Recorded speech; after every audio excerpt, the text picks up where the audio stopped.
Hello and welcome to From the Backseat. Clark and I are back from about a week break, and I couldn't be happier. Clark, how are you doing? Doing great, just a nice little rest, recharge bit there for a little second, but so stoked to get back into today's topics, roll right into things, and get this ball going again.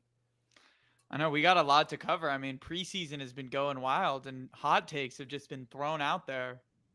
I know. Apparently now, after one really good game for that backup Ravens tight end, Jordan Likely, everyone's like gonna draft him in fantasy now. So it's overreaction season as we've been talking about in the NFL, but it's the fun part of it too. Who doesn't love that? I mean, you got to enjoy it. I mean, NFL preseason, what's more exciting than watching your third string players just do nothing? Do nothing. It's actually, it'd be really entertaining if you were an Arizona Cardinals fan and you had to watch Kyler Murray call a game, call plays on the sideline. That's an extraordinary thing to me. I Yeah, just galaxy brain franchise. what is that? Why is Kyler Murray calling plays? So, from my understanding, the story that came out is that Cliff Kingsbury and him had a discussion where he basically told him, like, hey, man, this shit's hard. And so, to make sure that he understood that and, like, I guess probably got better at knowing the offense, he now lets him call plays in the preseason after a certain point. Yeah, but Cliff sucks at calling plays himself, so shouldn't he get practice at it? Well, Cliff's good at calling plays for like one half of the season, and then he forgets that he has to make new plays, I think. And then the Cardinals start to poop their pants and it goes south. But yes, you have a good point. I think Cliff could definitely use some more time there on the coaching end and calling plays. But I guess he's delegating it to Kyler. I don't know. Stupid. The Cardinals are becoming more and more one of the more bizarre franchises out there. Well, they're just like a meme franchise at this point. Like I every know. dumb idea a guy has had in Madden, the Cardinals do. Yeah. But what are you gonna do? They're entertaining at least. So if you're a Cardinals fan, at least they're weirdly fun to watch. Have you been watching any preseason games? Have you checked in on any of I them? mean, I've tuned in a little bit. I'll be honest, I've watched very minimal of any of the Bengals players. Again, the guys that I'm really only paying attention for in them. Obviously the offensive line for depth for Cincinnati, but at the same time, keeping eyes on guys like Dax Hill, Connor Volson, the left guard position. Just kind of figure out battles there. But truth be told, I think I'm a main proprietor of someone who really doesn't care that much about the preseason, so my eye has not been glued to it as much as maybe some. I've actually gone to two preseason games, You which I have. feel like would be. It's not really what I would like to do, but I mean, I've been There's there. worse I gotta. things to do. Yeah, I mean, it's fun, I guess. I mean, my issue is you watch people in the stands, and maybe it's because I have season tickets, so it's a little bit different. Like I'm gonna go and watch 8 other games, but Mhm. just watching people lose their mind over preseason football, like just yelling and screaming and trying to talk trash at you, is like it just feels so sad. It's like, come on, Well, like who this was it? It game was isn't even last that. season. Last season there was a fight at SoFi between like Rams fans and other. I forget who it was, but there was a big one that broke out. And it's like if you're fighting in a preseason game, time to reconsider multiple things going on in your life. There's no need for that. Speaking of fighting, did you see last night on one of our Raiders videos? Some Raiders fans started threatening me. What's new? That's their favorite thing to do. That's what they do when they get insecure and they know that they can't actually validate a lot of the stuff. Sometimes they put in their arguments. Not saying this is all Raiders fans, but they like to go to that. I guess silly, silly, silly. No need Yeah, for it. it was the video of like I'd be in prison if I like couldn't stop whatever like talk trash to Raiders fans. The guy just is like, "Oh, like just come talk trash at the stadium." And I was like, "I was at week 18. Like I was there doing that." He's like, "Oh, if I was there, I would have like took the lights out. The Raiders won." And I'm like, "Oh, sure, dude. Yeah. Big Just I'm ups." sure you would have just gone out there and openly assaulted someone and got some sweet jail time for Yeah. just because someone liked the opposing team. Seems like a very in between the years guy. A lot going on there. Yeah. Well, so let's get into our show today and let's start off with our sponsor of the show, which is Manscaped. So if you haven't heard about Manscaped yet, if this is your first time, support for our podcast From the Backseat comes to you from Manscaped, which is by far the best men's below the waist grooming. Their products are precision engineers for your family jewels. Manscaped's performance package is the ultimate male hygiene bundle. Over 6 million men worldwide who already trust Manscaped, and we actually have an exclusive offer for you, which is 20% off and free worldwide shipping with the code BACKSEAT. Not from the backseat, just backseat at manscaped.com. So make sure you redeem our offer and get 20% off with free shipping. What you'll get with that is the Performance Package 4.0, which is an absolute game changer. What it's able to do is just absolutely get rid of all the hair where you don't want it. It's super easy to learn. The trimmer is waterproof, so you can say goodbye to any mess on your bathroom floor. You're able to get in there, get out very easily. Plus, it comes with a nose hair trimmer and an ear hair trimmer if you need to get rid of that kind of stuff. And that's called the Weed Whacker. So, Manscaped is even throwing in 2 extra gifts into the performance package, which is the boxers and a travel bag.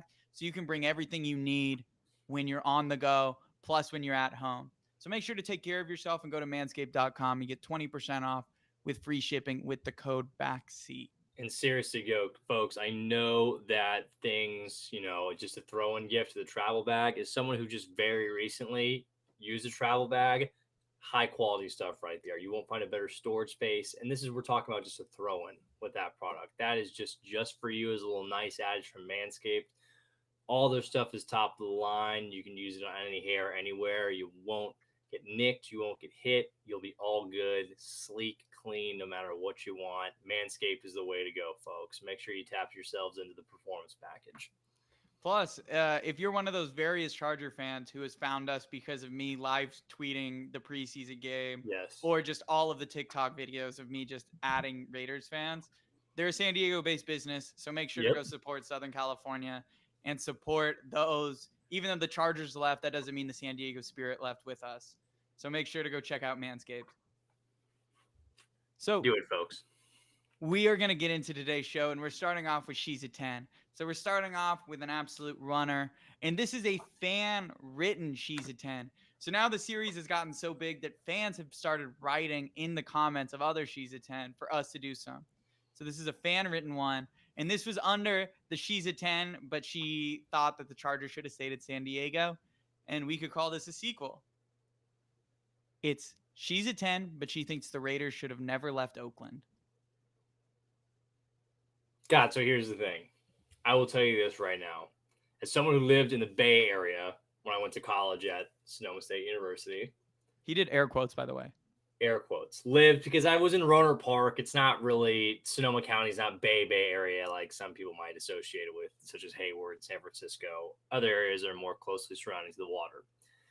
So I will say this. That to me is a 10, if you think that.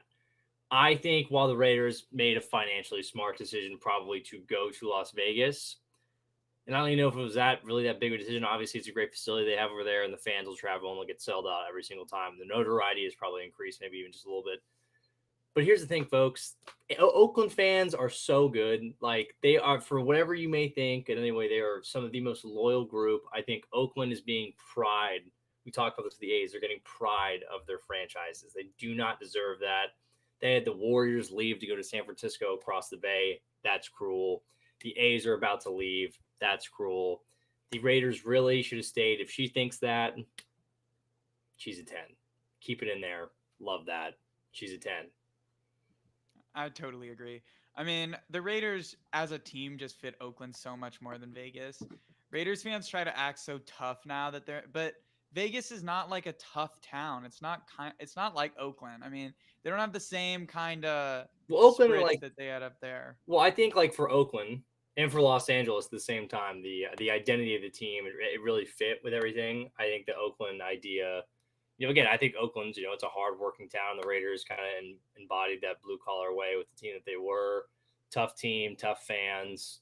I think it worked really well in Oakland. It was a bummer to see him go. But again, when you're playing like 4 of your games with a baseball diamond still in there and you can go to a multi-billion-dollar stadium and have it be your own, it's tough to beat. But I really would like to see him stay in Oakland. Totally agree. All right, next one. She's a 10, but she wants to be proposed to at a pro sports game. Oh, God, so it's tough. I was actually, again, when I was back up in the Bay this past weekend to visit my girlfriend, there was someone who got proposed to at an A's game. I immediately texted my buddy that I was at, and I said, "Imagine getting proposed to at O.Co Coliseum. That would be the worst thing in the world." I actually think it's Ring Center Stadium now, Ring Center. I mean, I get it if it has some sort of situational awareness. Did you guys meet there? Sure. But if she wants to, I guess if she wants to, what does it really matter? It's not going to get knocked off that much. For me, like 8 or 9. I mean, I personally would not want to propose to someone at a baseball event. I think it's really public. I feel like a proposal sometimes should be a really private thing between the two of you, but it's a woman's choice. Of course, she wanted to. It's a fun idea. I'm not going to knock it. However, if the girl was like, please propose to me at Ring Center Stadium or AKA the Oakland Coliseum, I'd be like, well, no, because that's gross. And we could get some sort of gross stain on her when I need out, like, just it's an 8 or 9. But again, just a little bit too public for me. Just a little bit too public. I would think it's a privater thing that you would want, not a whole 30,000 drunk fans standing around you cheering. But who knows? Her moment. She gets to say her choice. Do what she wants, fellas. So next is another fan submitted one, and this is a little bit out of what we usually talk about. Mm-hmm. She's a 10, but she's a Michigan fan. That's just an easy 10. She's a Michigan fan? Yeah, it's an easy 10. I would, if she was an Ohio State fan, we have a whole different problem. She'd be a straight up goose egg if she was an Ohio State fan. But if she's a Michigan fan, oh yeah. As someone who lived in Michigan and enjoys Michigan football a little bit himself, enjoyed the Denard Robinson days. I know Rich Rodriguez was there when I was there. Not good times. They got beat by App State when I was there. But if she's a Michigan fan, she's a 10. Pretty simple. She was an Ohio State fan, which I think this person was looking for to be the opposite way. If she was an Ohio State fan, 0. If she was a Michigan fan, 10 every time. It's funny you think that because they weren't an Ohio State fan. They were a Michigan State fan. Oh, Michigan State here. I'll say this about Michigan State. I really like Michigan State too, but Michigan State, you guys are like 2A rival to Michigan. It's always Michigan and Ohio State. Michigan State is like the third person at the table. They always want to have that bark, and they're a really good football program. But I think every Michigan fan would tell you the rival is Ohio State and not you guys. But I like Michigan State too. I have a Michigan State jacket. East Lansing is a cool town.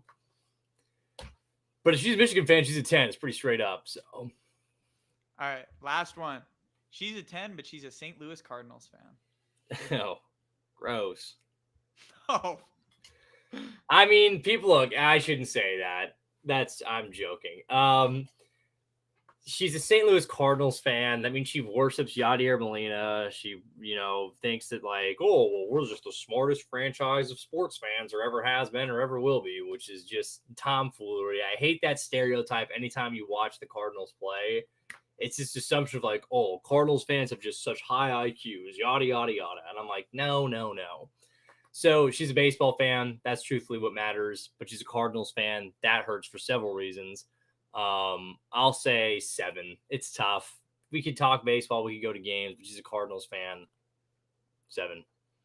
All right. So let's move into our one start bench cut of the day. Let's get it. So start bench cut: Malik Willis, Kellen Mond, or Jordan Love. Oh man. Colin Cowherd went out here and just ripped Jordan Love a new bunghole the other day. He was like calling him like one of the biggest draft busts the last 20 years. I actually thought while he has thrown interceptions in the preseason, he's flashed ability. I think some growth too.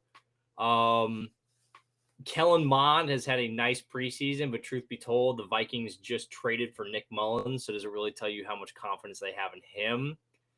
And then the last guy, Malik Willis, I certainly have a lot of intrigue with. I think the guy I would start, because I think he has the highest ceiling of all of them still, is Jordan Love. I know it's been ugly in the time that he started against Kansas City and the other action that he's had, but I think the growth is there. I think the talent's there. So I'd start Jordan Love. I'd bench Malik Willis. I really like Malik Willis, but again, big flash plays in there. I know it's preseason. He has a lot of impressive skill around him. And then Kellen Mond, I like Kellen Mond, but I don't really ever see Kellen Mond being a projected starter really at any point in his career. I think he's been nice, but he was a 3rd-round pick. I know Malik Willis was too, but I see Malik Willis having much more upside than I see Kellen Mond having. So my start would be Jordan Love, my bench would be Malik Willis, and my cut would be Kellen Mond. Also, because Kellen Mond's a Texas A&M Aggie, and that's just not okay. Well, I guess we got through that. I just picked out 3 people who are having a big preseason so far. I mean, yeah, there's some people.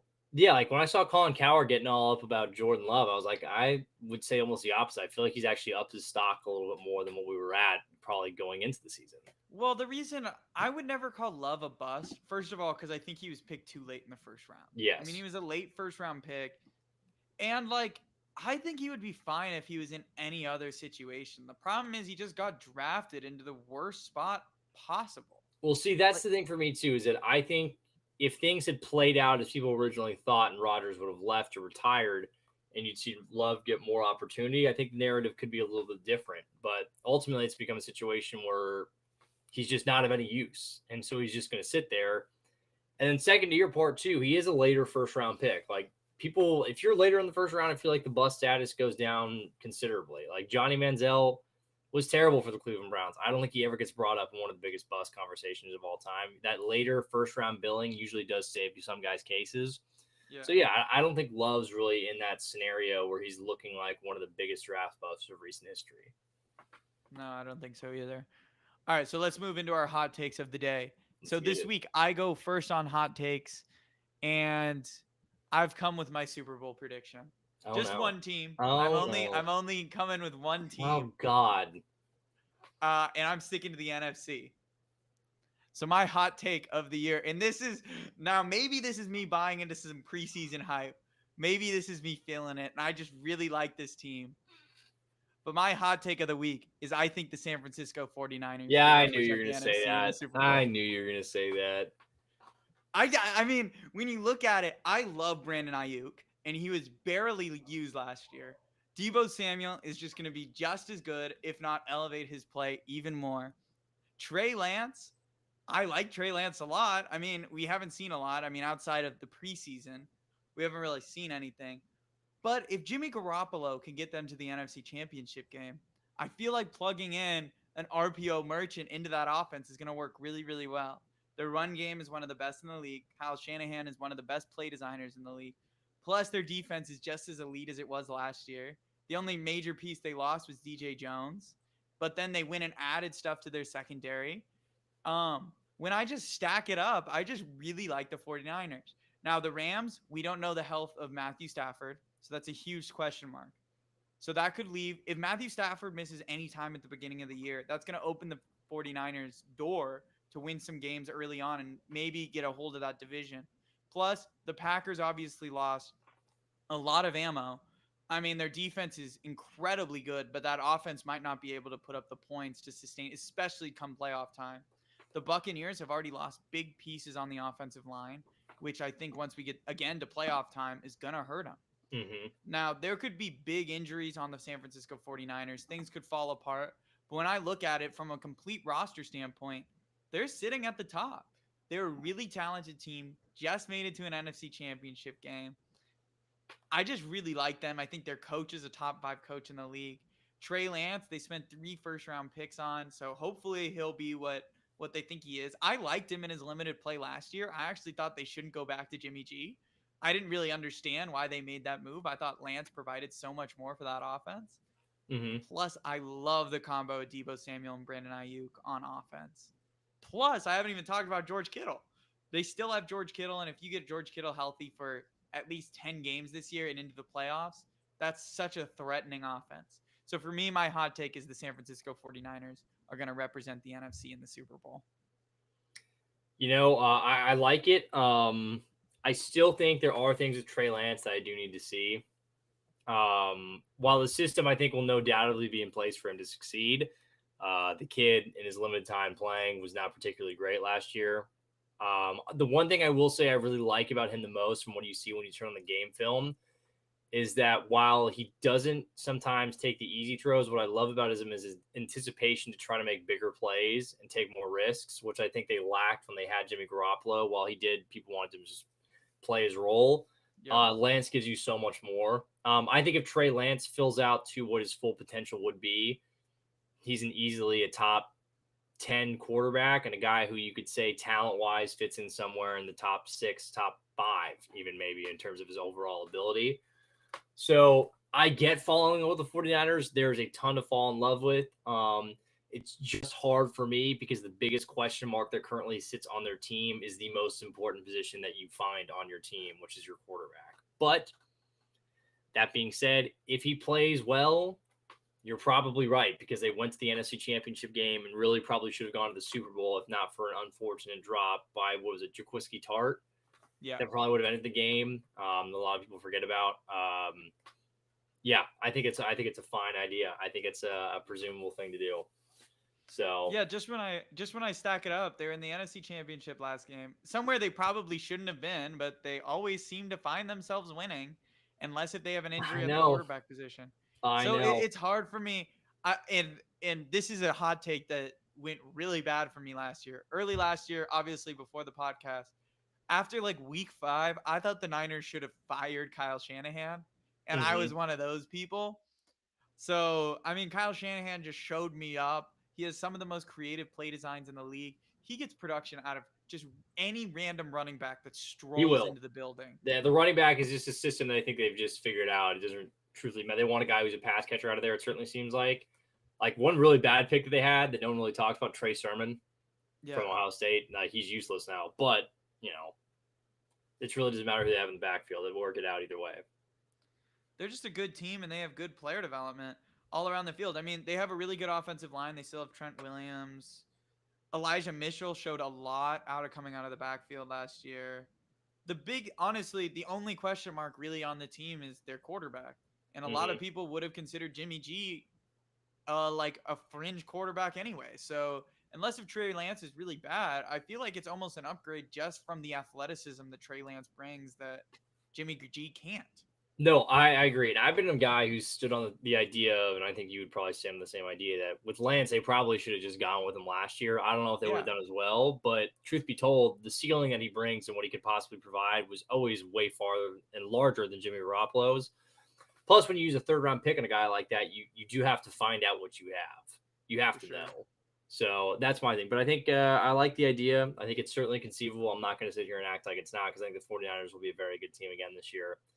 But yeah, we'll see how it goes. We'll see. All right, so what's your hot take of the week?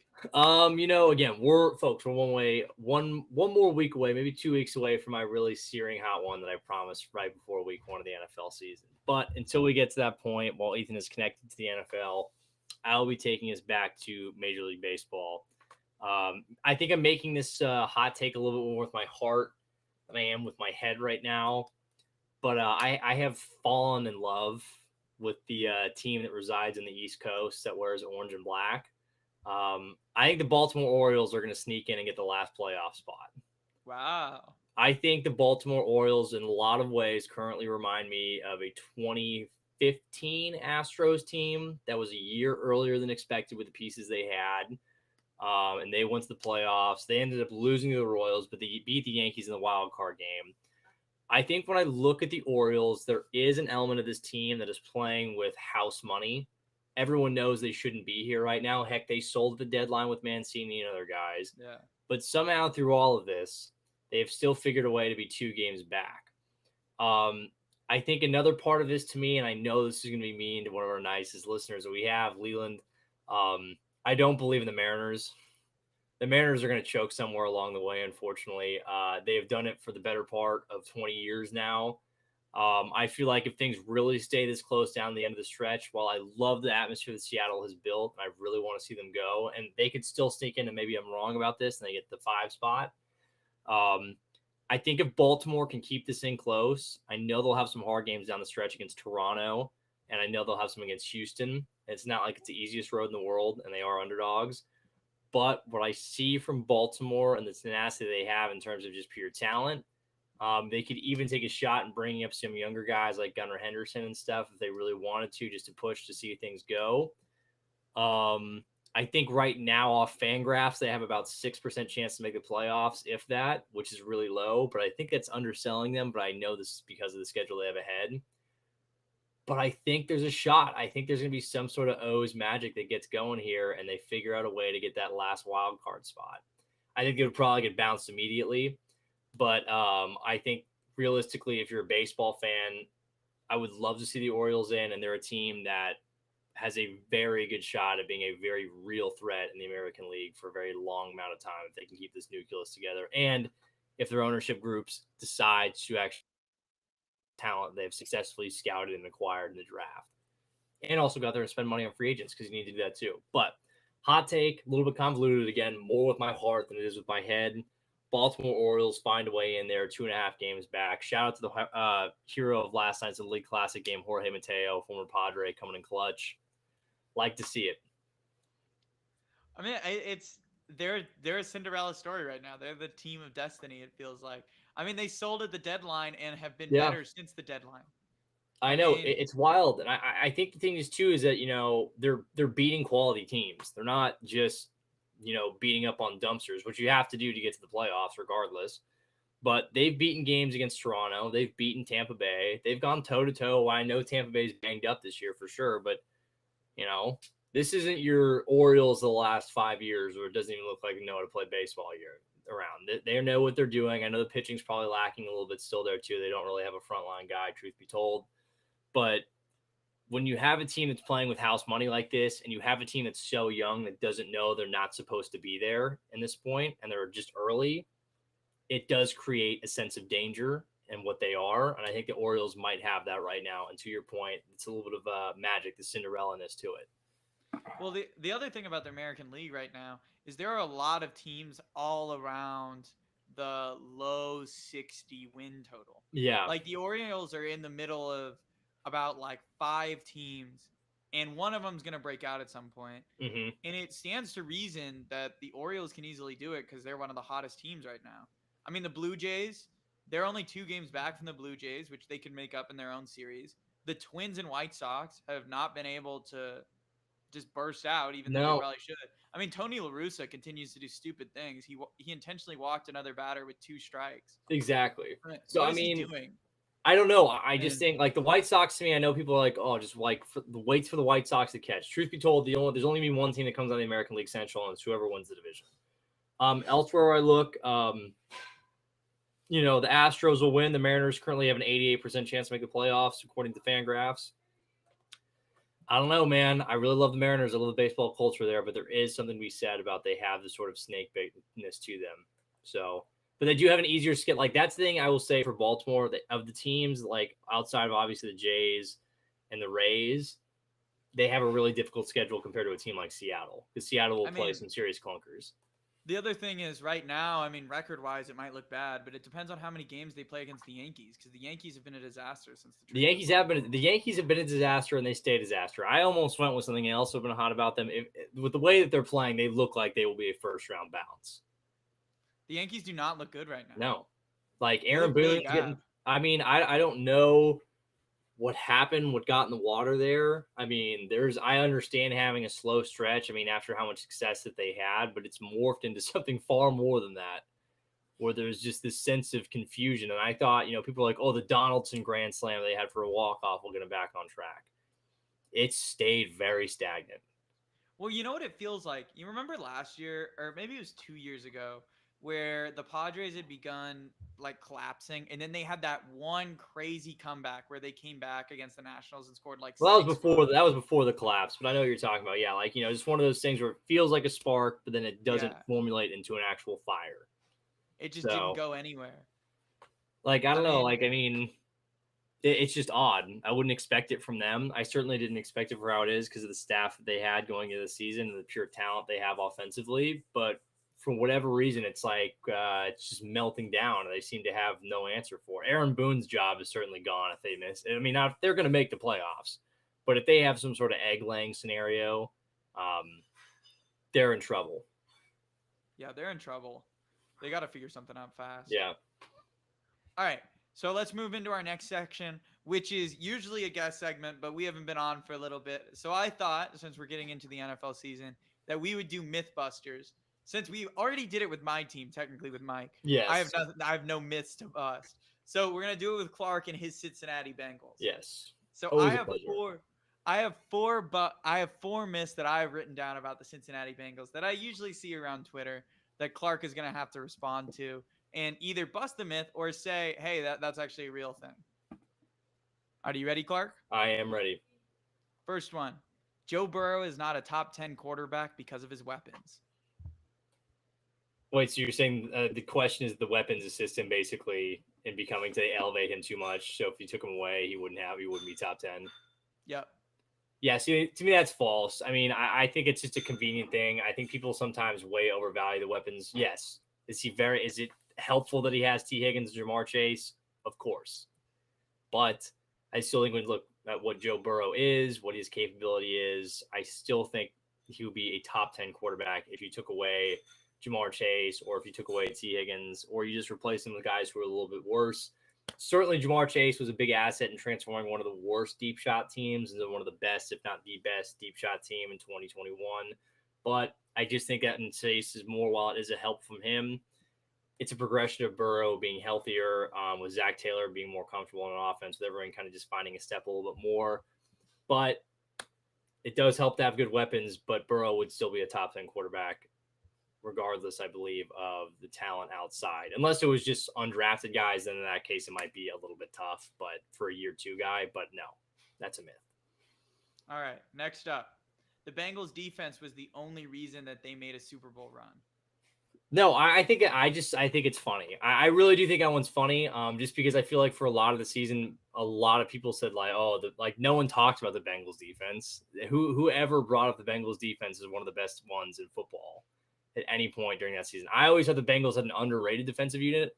I think they certainly showed it in the playoffs. The last time I checked, while the defense does make plays, someone actually has to get them to position to score when things happen.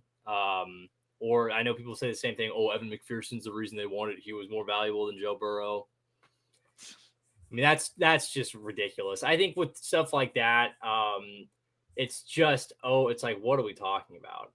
I think even more so too, like, okay, with I don't know how many other quarterbacks would have probably sat back there after 4 games and sacked what was almost 40 times, like almost 10 times a game practically. It would have been like, okay, I'll still stand in here. So the defense, while they were certainly helpful, I think Burrow still played a large part. The defense played a large part. There's a lot of people who did a lot of work. Last time I checked, football is a team sport. But to say the defense was the sole and biggest reason why, I would tend to disagree. So I would say myth. Yeah, I mean, on this one, I totally agree with you. I mean, the defense contributed to it, but people forget that in the first half of the Chiefs game, they were getting absolutely torched. Yes. Like, I mean, they turned it around and played really well in the second half. But it was getting they were an absolute scorched earth. They were getting scorched. If it weren't for Patrick Mahomes being really stupid and throwing it, yeah, it would have been going for it on that 20-10. I mean, that game would have been over. Yeah. Had they, I mean, they just got lucky that Patrick Mahomes just. No, I mean, really bad. No, I mean, the defense did a good job of tightening up it. But yeah, there was a terrible clock management decision. They should have just kicked the field goal if you're Kansas City. Yeah, I mean, I think that's a great point. I mean, if they score that touchdown, yeah, it was 20. They're getting track meet. People were turning off the TV around on Twitter. I read that. People were like, "Let this game's over. 21-3. It's done." So I mean, people seem to forget that the Bengals. To me, the biggest thing about the Bengals last year is. I wouldn't call them a team of destiny, but they got really lucky with some really strange coaching decision at the end of the game. But overall, they were just a good overall team. I don't feel like the defense stepped up when it needed to. The offense made plays when it needed to. Evan McPherson obviously made all of his kicks, but the offense had to put him in position for them to make those kicks. Yeah, I mean, I think if you're truth be told, if you look at any championship team, there's an element of luck involved in anyone's run. Yeah. No one has had a single seamless run where things didn't go their way. If I wanted to flip the coin on it, we literally just talked about it. The Rams, you can make an argument, got incredibly lucky that Jaquiski Tartt could not catch a ball. We literally just talked about him. Yeah. I mean, the endless amounts of, this was luck, this was that. Or like the idea that everything went perfectly. Okay, how can everything go perfectly when your quarterback gets sacked 12 times in a game? How can everything go perfectly when he gets sacked 10 times in the Super Bowl? Is it really all going that well? Is it really that much luck? Yes, of course, there's things involved that certainly went their way, as Ethan mentioned.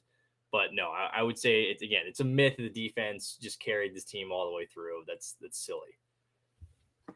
Completely agree. All right, our next one. Are the Baltimore Ravens going to win the AFC North this year? See, like this one's tough. Because if the Baltimore Ravens go out there and win the AFC North, I don't think I would sit here and be shocked. I don't think the general public should sit there and be that shocked. the odds of them right now by Vegas are just like basically exactly the same. I think some sport books do have them as the same odds.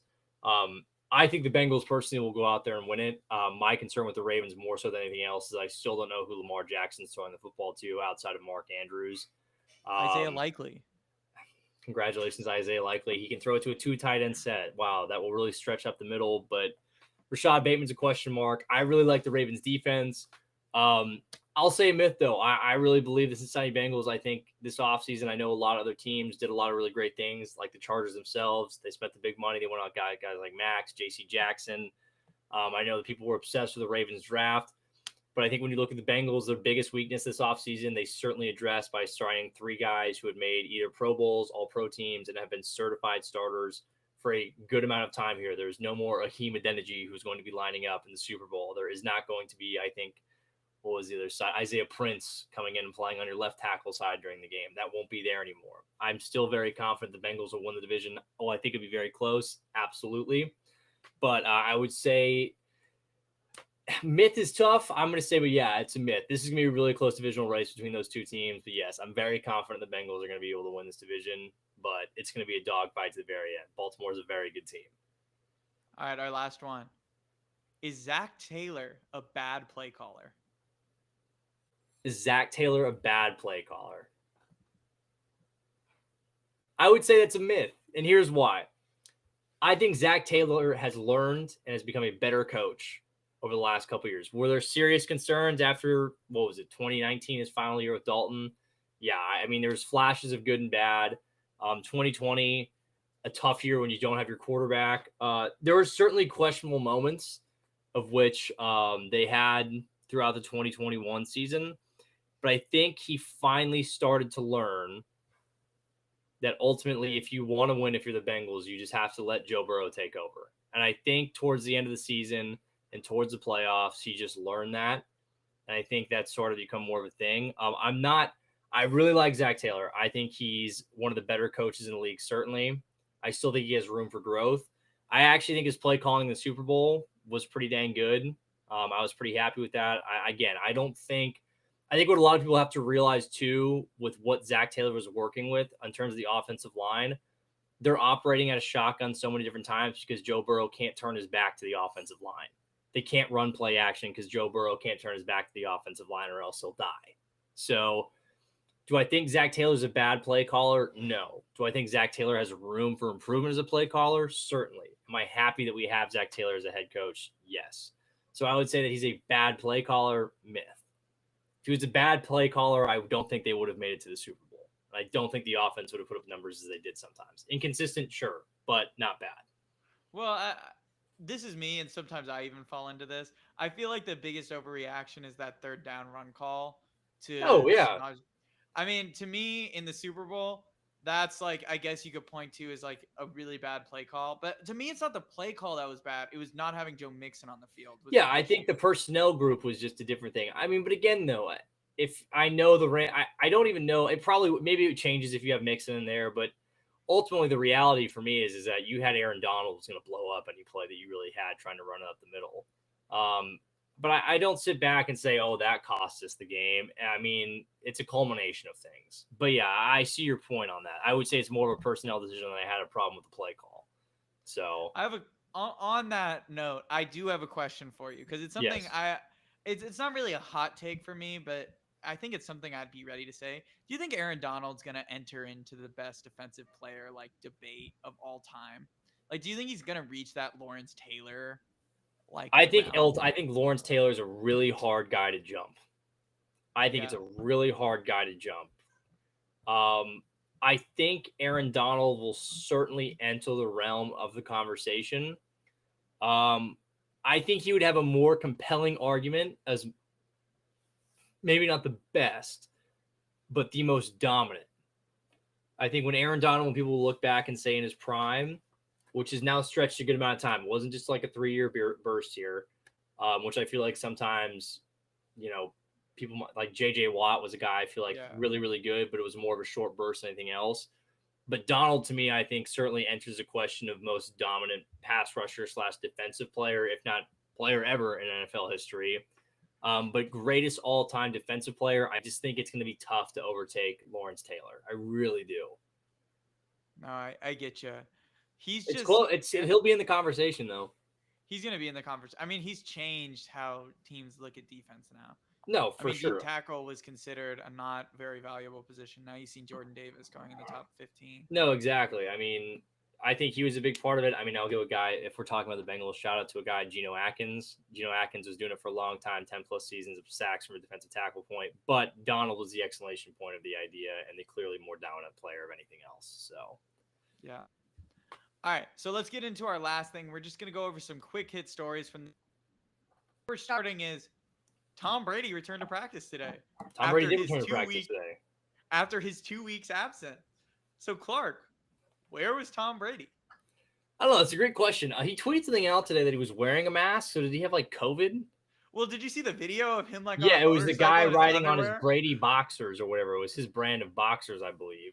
Oh, it So, wasn't him. oh no, it wasn't Tom Brady. It was some dude wearing his brand of Oh, boxers. I wish it I was thought it. him. I thought it was him, and I was like, "There's No, no way Tampa was no, it okay wasn't with Tom him." Brady. I liked all the theories that he was on the Masked Singer. I thought that was Yeah, hilarious because like people were like, "Oh, he has a contract with Fox, who does Masked Singer, and maybe was binded into doing something." But I think the most realistic option is either maybe he had COVID and didn't want to disclose it to the public, which is, I guess, he can do whatever, and the Tampa Bay Buccaneers thought that was okay, or a personal family matter. Maybe he's getting divorced by Giselle. that was another one. But then there was also a report today that he was in the Bahamas with Giselle and his kids for the last 2 weeks. It could have been a thing where she was like, "Hey, goddamn it, we booked this vacation, and I know I said you could go back and play football, but you're spending time with your family. You haven't done it in 20 years, practically." Yeah, and from Tampa Bay's perspective, like, Does he need what does it preseason? matter? Does it? He wasn't gonna play anyway. Like, I guess it's just the mental reps of playing with the team, but it's basically the same team it's been the entire time he's there. Yeah. Oh no, the greatest quarterback ever is not going to be at training camp for a week. I'm sure he'll be really, really bad now. Not. He's fine.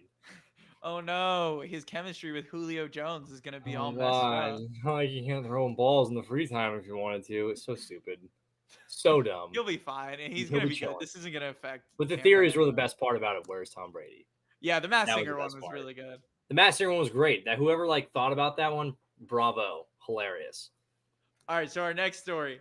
So I was at the Chargers game on Saturday, and for the entire first half, none of the video boards worked. So sick. So this is a $5 billion stadium where the oval video board was off until the middle of the third quarter. All of the video boards around the system didn't come on until like halftime or like the end of the first round or so, or end of the first half or so. It was a really strange experience to be at, quite honestly. Yeah, I mean, I feel like I just don't understand how it happens during a game day. I think No, it's I don't funny enough either. to me. And again, the best part of it was people making the jokes like, "Oh, well, the Chargers didn't pay rent. They can't pay rent on the stadium. Everyone got their little laughs off and stuff." But just a bizarre technical thing to happen. I can't remember the last time where a video board went out during an NFL game. I mean, obviously, the lights go out at the Super Bowl, but video board going out like that. And I guess, I mean, it didn't really matter. It didn't affect the game anywhere. It's a preseason game. I wonder if it was a regular season game if they would have stopped it to fix that problem. I think they probably would have. I mean, I'm kind of surprised they didn't as it was because, like, I mean, if you're sitting high up, like, they kind of That's your completely view. ruin the game for you. Yeah, that's how you probably watch the game more than you do So, like, actually see the field. when I was watching the game with my dad, I was like, man, this feels like a high school game. Like, with no video boards on, you couldn't even keep track of, like, what time it was in the game, Mm-hmm. timeouts. The score wasn't even, like, up anywhere. So, like, we were mentally keeping score. Well, I think that's the thing. I think they probably would have, if it was a regular season game, had to stop it to fix it because you probably have the official clock they have down there on their own, but there's too many technical things that would have probably been messed up. But because this is a preseason game, they're like, who cares? NBC2 Los Angeles, and they can deal with this, or NBC6 Culver City will be okay. Well, it's also, I mean, the game for some reason these preseason games they have them on so late. I mean, it started at 7 Yeah, Pacific time, which is 10 Eastern time, and we were playing exactly. Dallas, which is in a different time zone. So I doubt they really could have delayed it just because of how late it would have started in Dallas. I actually think for the preseason, they should start doing things to reduce travel. Is just you play like opposing teams, not in your division, but like your closest secular division, like the AFC North plays just NFC North teams, or Yeah, the no. AFC. It would be like that way. Anyone who wants to watch those games, it's the same time zone that you would be on. You don't have to worry about it being super late. And truth be told, you're not getting a lot of national markets. No, So there I you mean go, like executives. the Chargers are traveling to New Orleans this week. Like what a I guess waste of dumb. time. Who Like what a cares? waste of time. Especially for the third preseason game where no backups are even going to play. Yeah, I'm trying. No one has anyone gone coast to coast for a game. Like, has anyone had like a really long one? I'm trying to think of. I don't know. Baltimore went to Arizona. Yes. That's stupid. That's really dumb. Speaking of the Ravens, they just won their 22nd preseason game in a row. Where does that rank among the greatest winning streaks of all time? I don't Does that mean know. anything to you? Are you impressed by that at all? I mean, I guess it's impressive from a coaching perspective that John Harbaugh is able to get these scrubs to win so many games. I mean, that's like 3 or 5 years of winning every single preseason game, basically. Yeah, I'll Which give is him credit. which is It was cool. It's cool. it's So cool. I mean, it's a really weird fact. It's going to be on every trivia sports thing of all time of who holds the longest preseason winning streak. I know it's so obscure. The fact though that like I didn't even realize there was a team that had won 21 straight, and there's someone who had to have won 21 straight. Who the heck was that team? Yeah, I don't know. I mean I that I had not even thought about it, but at least they didn't do some like stupid thing like they did to get their continue their 100 game of rushing yards or whatever it was, and they ran that bull crap play against Denver. You remember that? Oh, I didn't mind that. I thought Vic Fangio was I being thought that was stupid. kind of stupid because the players weren't set and closed. I thought it was a player safety issue more than anything, but I get it. I mean, if we want to talk about a player safety issue, I mean, it's not a dirty play what happened to Thibodeau last night in the Bengals game, but they need to get rid of that kind of they need to blocking. get rid of the block. It was, I mean, by the rule, he can do that, He but can he do shouldn't that, be but able to do it that. was just a straight knee. It was just a I straight mean, but it's a shoulder. chop block. You can chop block like that. You I can't. know, but I can't believe they still allow that because No, I, they don't allow pancake or there's some kind of block they don't allow anymore that you used to be able to do. maybe I think. Well, it's crackback blocks you can't do. Yes. Yeah, you're right. It's Yeah. crackbacks. They can't do. I'm surprised they allow that now. I No, mean, exactly. it looks so gross as that guy just like No, that was absolutely Thaddeus just, Moss. Yeah, I mean, yeah, just absolutely just cracked Thibodeau's knee. yeah, I mean, I was like, okay, I think it was a little bit ridiculous. People are like, oh, suspension for like him and stuff. I'm like, well, is that No, I on don't him think or is that on him or the coaching staff? I mean, he's probably like guys are getting taught to do that. They don't just no. develop that out of nowhere. He was just trying to go for it. Bad play. It was not a good. I mean, I wish he would not have done it. I'm glad Thibodeau's okay. That'd have been a shame if he wasn't. But yeah, it's just a block they should eliminate and more enforce some sort of penalty on because going low on guys like that, especially like I feel like it happens a lot to offensive linemen when DBs try to block them down so they fall over in like a screen pass. Just no need for that. Sure. No need for No diving need. low anytime. Well, let's talk about our last story of the week, which is one of the I don't know if it's the biggest, but happened on What? Netflix. There's a Yeah, new Manti Teo documentary that came out. great Uh, documentary. Great documentary. Highly recommend it to anyone watching. It's absolutely fascinating and Mm-hmm. absolutely incredibly sad for Manti Teo. Yes, I think. Maybe Go ahead. I mean, during that season, he was like the man across like all sports. Like he was transcending college football at that time.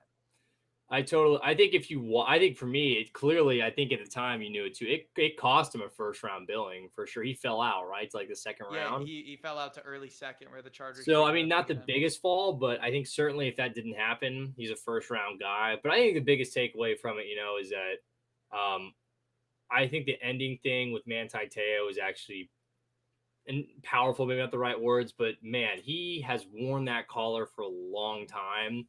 And he could be angry with a lot of people, like really mad. And he could be, but he's decided not to. And I think that, I think at some point watching Manti Teo, I was like, this is a little bit of an act. But it's clearly not. He seems like a stand-up, really nice guy. And I think it makes the story even sadder that something happens to someone like him. And I mean, you can all point fingers and laugh, which everyone's done. But I mean, the ploy of it was elaborate. I mean, it was tough. He was a young kid, and this was a lot going on. I just feel it makes me feel even worse for him for everything unraveled on him. For sure. I mean, I feel awful for him. No, I mean, it's just one of those that'll always go down as one of the most interesting and bizarre sports stories to ever come out. just wild. I wanted to ask you a question, something about the documentary. Do you think how did you take Deadspin saying that the reason they released the story is because they wanted to like point out that ESPN and all these people didn't do their research? Do you like buy that, or do you think they knew that they were just kind of gonna ruin Look, I Manti think there was Documentary? probably to a certain extent. I forget the exact writer's name who they did talk about because that was a big part of the conversation that he was having that he couldn't believe. And to his point, very fair that there were so many conflicting Yeah, reports from so many major news outlets about basic things like who died first, his fake girlfriend or the grandmother, and how no one was back checking on this and how no one had actually seen her and all these very glaring holes in the story that it seems so many publications ignored. But I don't buy that they were doing it to expose ESPN and these other things. I think that was certainly a part. I think it was more by Deadspin than anything else to maybe go after Manti and make this a story kind of thing of their own. Like, oh, we figured it out. This is all a hoax. This is one of the biggest players prolifically at the time in sports.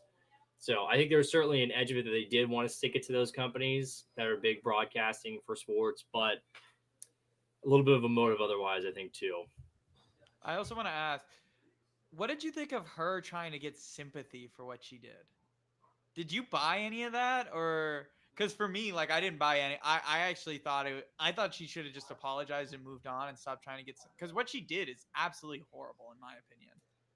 I mean, I think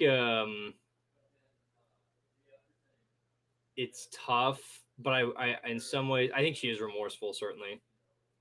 But I wish there would have been more accountability to an extent. I think Manti Te'o still has a good life. I'm sure he's made a Yeah, lot of money in the NFL. He had a career which a lot of guys beg after and sought after, and he's very recognizable still. But I do sometimes think, well, watching the documentary, it seems like at times, she could have been a little bit more remorseful about the situation that was created. But who am I to say? I don't know. They could have edited things differently. They could have, I don't know. But it very sad story nonetheless for both people, for her, from her whole story itself too. I do feel bad for her if she was truthfully that lost in her own self. But yeah, I mean, it was a torpedoing of a guy's career, a guy's life, basically over. Not, I don't want to say silly, but just it could have all been very easily avoided. yeah, it could have been easily avoided, and I think that's the issue here. Is I mean, it's just so sad, especially because when you put it into perspective, especially when Manti Te'o talked about the anxiety that he had when he went Oh out on the yeah, football oh field for yeah, the chart. Like she basically cost him his love of football. Like it was basically like he didn't like it anymore. Like he was yeah. still doing it because he knew he had to, but like he just didn't seem to like it anymore. It No, it was seemed like there way was a too much love certainly pressure, lost. which is really Uh, sad that she took that away from him. yeah, unfortunate situation, but a great documentary again, folks. If you ever had the Great opportunity to check it documentary. out, it's on Netflix, two-parter. I believe each part's like an hour, hour and a half.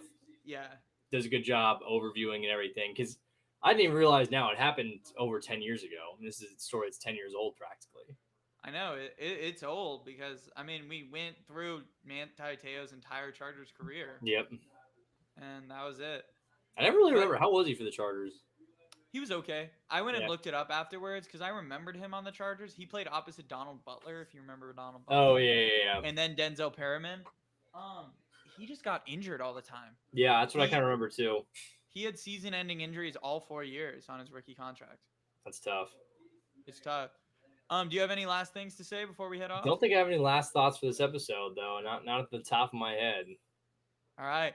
Well, thank you to Manscaped. Make sure to use our promo code for 20% off, and that's Backseat for 20% off and free shipping. Make sure to use our Manscaped code, or not our Seat Geek code for From the Backseat for $20 off your first order.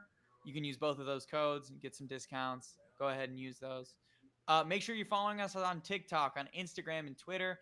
Clark and I are starting to beef up those other social media platforms. Some of our reels have gotten a little big of just videos we use from TikTok. Again, if you're finding us on Instagram, go watch us on TikTok. We post those videos first. You can see them easier. Basically, Instagram is like the greatest hits. We see what does well on TikTok and then we post it over there. Hmm. So if you want to see all of the content, go over to TikTok. And make sure to leave a rating on this podcast. Leave a 5-star review.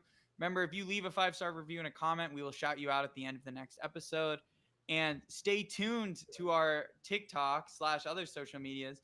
Clark and I are going to have a giveaway coming up.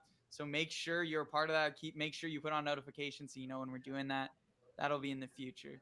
But thank you to everyone. Thanks for listening to the episode. Have a good one, guys.